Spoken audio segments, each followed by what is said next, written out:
Hello everyone, প্রত্যেকদিন কত কিছুর ভিডিও দেখাই। আজকে তোমরা দেখাইমু যে ফালাই দেওয়া আলুর বাকল আমরা সবাই ফালাই দিই, কিন্তু আলুর বাকলের একটা রেসিপি। তার লাগে পুরো ভিডিও লাস্ট অব্দি দেখতে লাগবো। তো চলো, সকালবেলা ঘুম থেকে উঠেই স্নান করিয়া তারপরে সেই সবের আগে তো সিঁদুর টিন্দুর দিয়া তারপরে রেডি হইয়া গেলাম গিয়া রান্না করো গিয়ে উপরে মানুষ সবাই কাজ করে রাখি। তো তারার লেগিয়া রুটি আলুর ভাজা বানাই দিলাম। তো রুটি আলুর ভাজা করার পরে এটা সকালে শুধু তারা না, আমরা ঘরের সবাই খাই। তো যাই হোক, রুটি আর আলু ভাজা বানাইয়া তারপরে দিকে সবার লাগে রেডি করে নিলাম। তো এটা কিন্তু রেডি করা সবচেয়ে বেশি চাপের কাজ আমি মনে করি, যেটা আর কি তোমরা কিতা হয়। আমার লাগে তো খুবই কষ্ট হয়। যাই হোক, তো সব জিনিসের তো কষ্ট থাকে, কিন্তু তারাও তো খাইতো, ঠিক না? তারপরে দিকে দেখো রুটি আলুর ভাজা মানে রুটি সব বানাই নিলাম। তো আমরা করে সকালে খেয়েও ভাত খায় না, এক দুজনে খায়, বাকি খেয়েও খায় না। তো যাই হোক, তারপরে খাস তো মানে সব কাজই করতে লাগে। তো যাই হোক, এদিকে দেখো আমি রুটি বানাই নিলাম আর মায়ে আলু কাটিয়া দিয়েছেন, কাটিয়া দিয়া আলু ভাজা মানে করছি আমি। পরে দিকে মারে করিলাম দিলাই না আপনি বাটিয়া। তারপরে দিকে তো দেখো এইদিকে শাশুড়ি বউ, আমরা কিন্তু সবসময় শাশুড়ি আর বউ রান্না করে থাকি দুপুরবেলাত, কিন্তু আমরা একলা কেউ করি না, সবে মিলেমিশে করি। এটা তো আমি আগেও খুঁজছি।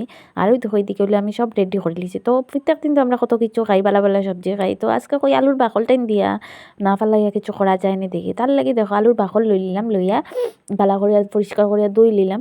তো ধোয়ার পরে এদিকে করার মধ্যে 2টা শুকনো লঙ্কা আর 2টা রসুনের কুয়া দিলাম, দিয়া একটু সময় মানে বাজি নিলাম। তো বাজলে একটু খাসা গন্ধ টেনে আর কি যায় গিয়া, খাইতে কিন্তু খুব ভালো লাগে। তোমরা একবার রেসিপিটা মানে ট্রাই করিয়া দেখিও। তো আর আলুর বাকল আর কোনোদিন ফালাইতে হয় না, যে আলুর বাকল ডেলি অত তো আলুর বাকল ফালাও আর ফালাইতে হয়। তার মধ্যে দিলাম একটু খালি জিরা, মানে খালি জিরা বেশি না, মনে করো 1 চামচের মতো খালি জিরা আর কি দিয়া বালা করি। এই যে খালি জিরার সেন্টটা নানি আমার তো অত ভাল লাগে, অত ভাল লাগে কি তা কইতাম।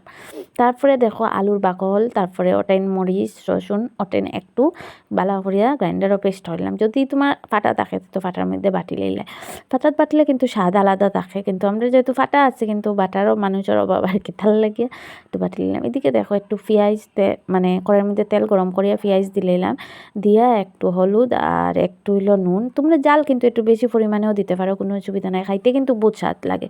আর খালি জিরা বাটা তো এমনও মেয়েরার লাগে খুব ভালো, আমি শুনছি খাওয়া।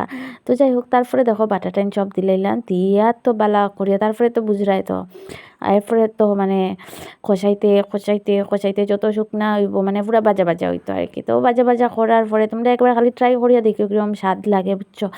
তোমরা আমার কইও না, তোমরা করিয়া একবার খাইয়া দেখিও।